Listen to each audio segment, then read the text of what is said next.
alors fidèles téléspectateurs ñu ngi ci actualité donc comme d'habitude ni ngeen ko xamee l'éternel retardataire moom dafa mel ni saa su ne day wuyu ci turam il vient d'arriver comme ça sur le plateau Maxu moo la teralee café bi ah donc ñu ziar la bàyyi la nga nuyoog téléspectateurs yi. oui ah kii la pour borom kii la borom làmmiñ ñu rëy yi. ak borom bët yu rëy yi aussi. déedéet. waaw ñoom moo tax ma dama koy utiliser. ku moom wax ji. ah. ku moom wax ji yow. qui se sent morveux se mouche. baal nañ la. alma sa gaz bi alma sa gaz bi. déedéet wóorul. xaw ma lan nga si mën a def. non ah yow tamit mais man du ma la xool man du ma la xool ñoom. non teg ko si gannaaw kii bi rek. si gannaaw kii bi mag bi Aliou Sow tegal ma ko bët waaw. nuyoo la askan wi. oui très fier très fier.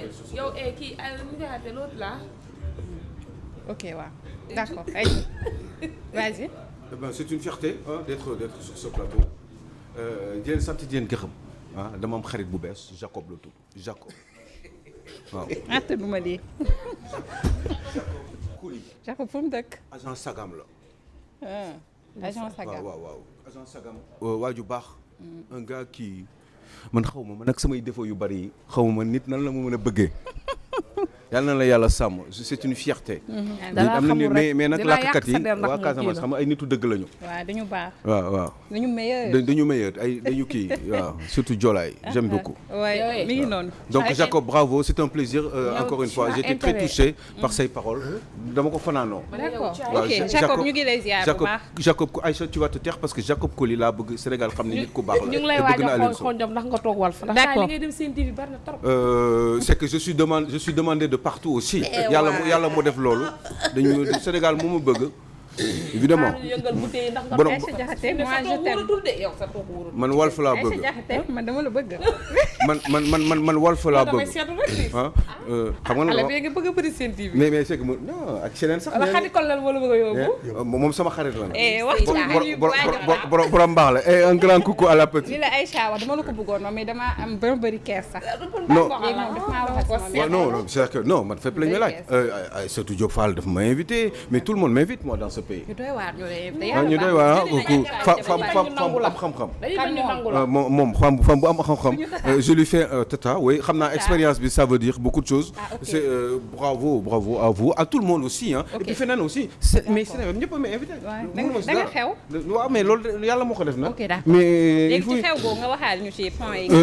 waaw xam naa parce que nag rappelez que y en a beaucoup qui attendent encore Aliou Sow ce matin. d'accord mais kon mi ngi noonu la. sëñ Tuubaa amul morom yàlla na yàlla sàmm je suis fier très très fier d'être sur ce plateau tey actualité la ça va être du ñenn ñooy def actualité bi. Amadou Ba Ousmane Sonko Macky Sall Idrissa Seck. Khalifa Sall ak Idrissa Seck oui loolu. ñeent lañ de. waaye ñeent ñooñu dafa am lu xew. ñoom ñëpp candidat finalement lañu je me trouve beau. ñoom ñëpp candidat lañu woon en 2019 ci su joxoon. mais Sonko Amadou Ba Macky Sall. ñoom ñeent ñooñu nag. dafa c'est bizarre parce que Macky Sall. Ousmane ak Idrissa Seck le grand mburu ak soow. oui. saf sap on attend peut-être meewu kii bi meewu Gloria bi. eh ben peut-être que dina ñëw. je n'en sais rien. Peut-être du côté du Qatar. D'accord. On sait jamais donc.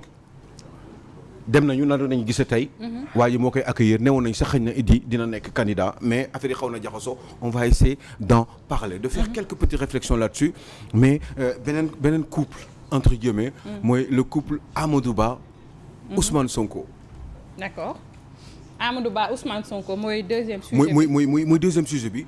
troisième sujet bi c'est la galère au bled. d'accord galère au bled. galère au pays. Le Sénégal.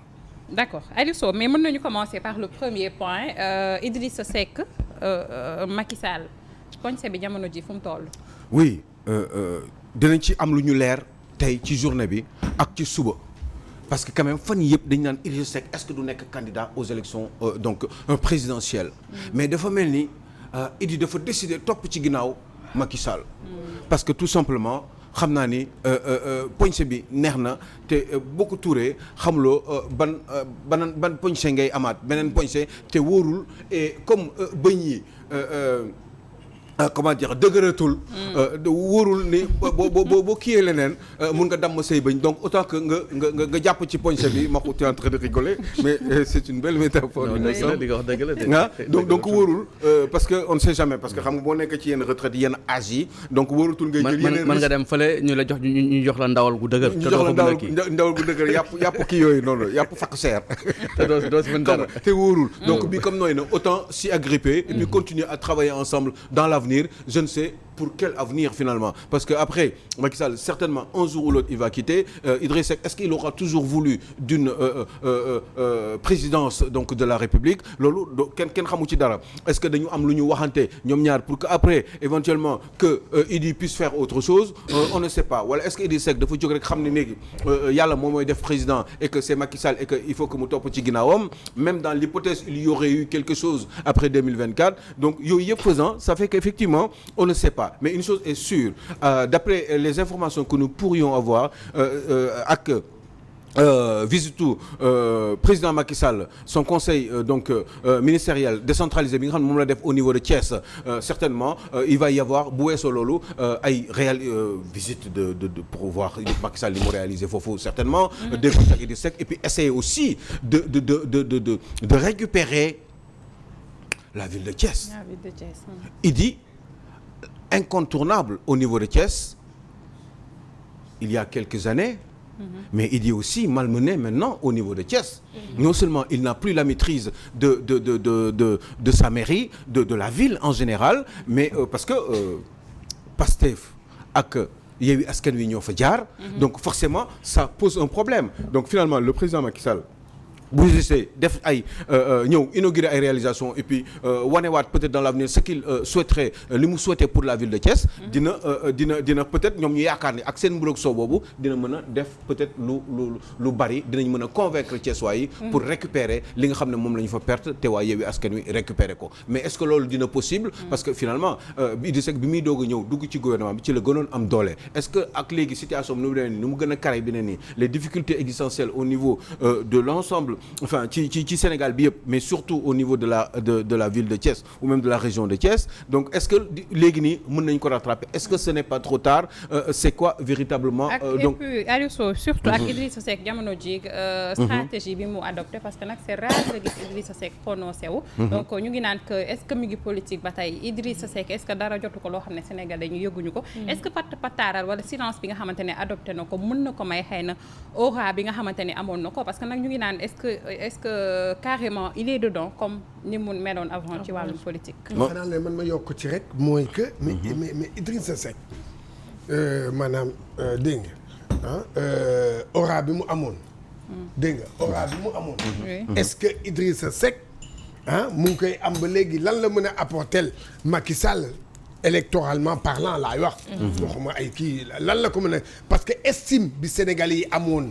ba ñu jël ko def ko deuxième dernière élection présidentielle deuxième est-ce que tey jii maanaam kii boobu maanaam aura boobu est-ce que maanaam kii boobu est-ce que mu ngi koy am ci Sénégalais yi dégg nga lan parce que man je dis que aujourd'hui dégg nga politiquement parlant kii Idrissa Seck vraiment mënul apporter dara Macky et surtout élection législative yii locale yoo xam ne yii wane na ko mu ngi koy wane ndànk-ndànk bon ak loolu voilà lan lay wuti Idrissa Seck lan le problème moi je pense que ni mën na ko toujours apporter dara question bi kay mooy ñaata la ko mën a apporter est-ce que mën na ko apporter suffisamment pour que moom ses perspectives à lui moom le président Macky Sall pour que mun ses objectifs mun ko atteindre est-ce que dina ko apporter dara le plus petit homme politique fële au niveau de Thiès bu fekkee ni da ngay jàppale Macky Sall waaw mais loolu mooy question bi est-ce que mën na nekk dina metti trop parce que xam nga en général en politique quand on se déprécie quand on se déprécie maanaam ngay wàññeeku eh bien c'est très rare ngay yéegaat sauf cas exceptionnellement. Bon évidemment ci wàllum politique internationale mën nañu ci joxe ay exemples. am na voilà foofu am mais xoolal fii Sénégal. gisuma ko fi. waaw dina metti tool mais xam nga il faut jamais dire jamais en politique surtout ak waa état d'esprit waa Thiès nitu Thiès dañu xaw a doon nit yoo xam ne ay révolutionnaire la ñu kenn mënu leen tënk kenn mënu leen téye aujourd'hui ils peuvent réagir d'une sorte xam nga l'histoire de Thiès avec Boubacar Sall et cetera ñoom Mbaye Dione xam nga syndicats yi nekkoon foofu et ça change donc ce sont des gens ci seen attitude ak seen i comportement seen état d'esprit yoo xam ne tàmmuñu di canaliser wu ci benn niveau kese du jour au lendemain ils peuvent changer est-ce que c'est toujours possible pour Idriss Seck pour la personne d'Idriss Seck ça pourrait être difficile parce que nee naa la boo amee yenn at yi ci politique c'est très rare nga revenir bon cas exceptionnel mooy xanaa ay Brésil regardez le cas de Lula il a perdu il était totalement en déchéance politique et ben pourtant en prison lu nekk wax nañ ko bah finalement il est revenu pour redevenir président de la République donc du Brésil donc yooyu yëpp mën na nekk mais pour le cas d'Idriss Seck ça va être très complet mais surtout par rapport moi je pense à son état de santé il y a la vieillesse Idriss Seck est né en 58 quand même il a 5 ans à la retraite c'est vrai qu'il avait dit que ni dafa noon bàyyi politique parce que nee na bu fekkee ne mënul nekk président à cet âge-là ce n'est plus la peine est-ce que mi ngi tenir ci loolu ba tey wala est-ce que am na ci diggante bi ñuy parce que ñëpp a ngi changé Macky waxoon na ne du bokk te dafa mel ni léegi mi ngi sóoraale mi ngi bokk donc mun nañ changer xalaat est-ce que moom tamit mënul changer xalaat par rapport à tout ça Maxu waaw mais foofu si Idi ak Macky bi est-ce que aussi tamit du Macky sax mooy porter préjudice Idi mooy wàññi dooleem parce que bu ñu jël man su ma jëlee exemple rek si Dakar boo xoolee pratiquement muy Moussa Sy muy bande maire Padoua c'est-à-dire sa bande Diop c'est-à-dire bare na ñi nga xam tey dañu dem si Macky perdre seen poste maire yi est-ce que du Macky mooy leen di porter préjudice lu côté boobu tamit man Idi je pense que ni loolu bokk na si li ko gën a rey politiquement comme ni ko coach waxee tout à fait mais am na ñoo xam ne dem nañu ci Macky Sall gën a yokku ça dépend ci nit ñi ça dépend ci béréb bi. mais côté élection comme kan exemple boo mën a joxe bu palpable. comme ça qui peut me revenir très vite comme ça. amul ténor politique. bu jógee si parti. c'est pas la personne sax la ñuy sanctionner mais le président la ñuy loolu laa wax constat boobu laa def quoi. amoon na quelques exemples depuis ketu 2019 bii nii. képp ku jóge ca la nga nekk dem ci Macky Sall da ngay lay sanctionner parce que amal non mais am na ñoo xam ne resté nañu fi ñu nekkoon. loolu laa foofu laa bëggoon ñëw mais tur yi laay seet nii mais comme Saint-Louis Mansour Faye. voilà comme Mansour Faye. il a toujours été comme Aly Ngouille Ndiaye attends il a toujours été avec non Macky Sall. non vous n'avez pas compris waaw comprendre non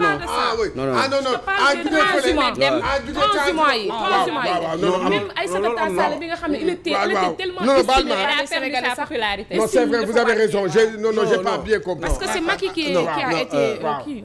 un transhumant boo xam ne mais am na loolu bariwul aura bi xam nga doo xam mais pour gagner laa wax quoi pour gagner Podor a été justement am na ñaar ñetti nit mais dama xamul quoi comme temps bi permettre ñu ko mais Aïssata Tall Sall bi ngeen di wax ni aussi a finalement réussi à contrôler Podor parce que finalement dañ ko ne jëlal mais elle a perdu l'estime des Sénégalais en tant qu'ancienne députée c'est ça que je veux dire en fait mais xam nga soo demee ci Macky Sall dafa am luy perte ci yow luy wàññeeku xam nga non waaw nga bañ ko parce que Sénégalais yi du yow la ñuy sanctionner mais ki nga en fait c'est ça dëgg la mais dama ne y a des cas exceptionnels. non bien sûr waaw loolu c'est évident mais mënuma génne tur yëpp quoi quelque Podor par exemple est contrôlé toujours par Aïssata Tall Sall c'est juste que rek Macky Sall da ko ne sa ministère bi dafa diis ci yow jëlal lii ngeen juboo déjà nga dénk ko Mamadou Racine Sy c'est tout ak yeneen quoi mais ça me revient pas parce qu'on n'a pas beaucoup de temps de et puis j'étais pas préparé à chercher ces genres de personnes qui ont résisté et qui ont transhumé et résisté et continuent à résister politiquement par les suffrages mais am na quoi mais c'est vrai que en général c'est très rare fu ñu toll nii vu le contexte politique conjoncture politique bi ni mu destiné woo nga jóge ci Macky Sall. tu sais que la stratégie de Macky Sall c'est quoi excusez-moi Aliou Sow de ci interrompre mais la stratégie de Macky Sall moom mooy que bu la jëlee yow transhumant bu nekkul moom ne dans sa tête que daf la day yokk boppam de mais c'est pour t'affaiblir en fait. da lay gaañ da lay rey. loolu stratégie boobu Macky Sall l'a bien compris.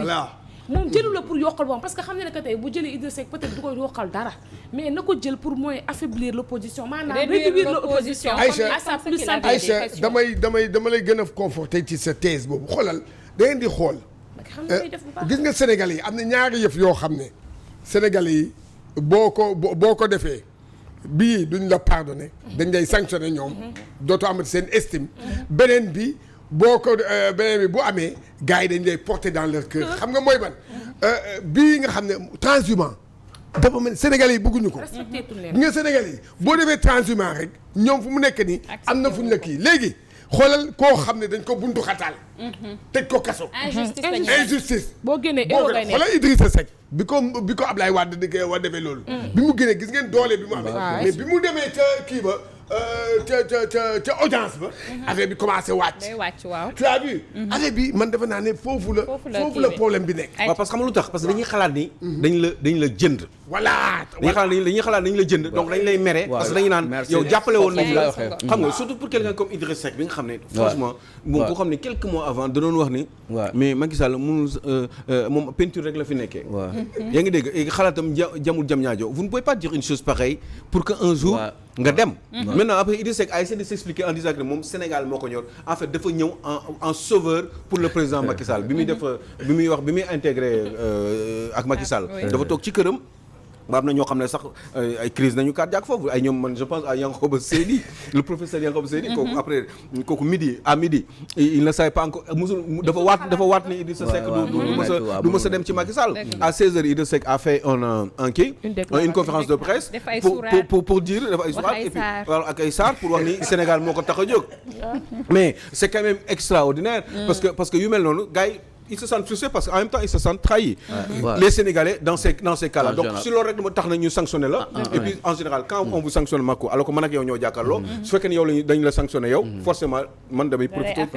non man damay profiter ci sanction parce que man maay sa opposant. donc c'est l'un ou l'autre. et puis ça tourne comme ça en politique. Il n'y a pas vraiment d'objectivité dans les sanctions. sauf que en général les Sénégalais n'aiment pas se sentir trahi. waaye Aliou Sow waxtu wi xooj nañu fi mu nekk nii mais faaw ñu wax rapidement si le cas Amadou Ba Ousmane Sonko nga tuddee ko le couple Amadou Ba Ousmane Sonko lan nga bëgg a wax foofu. non parce que dafa mel ni léegi affaire bi dafa gën a tàng léegi avant y avait benn espèce u rusante wala moytonte wala xamalante. rafetalante wala rafetalante. rafetalante boobu nag. xëy na dafay commencer di am ay gàkk.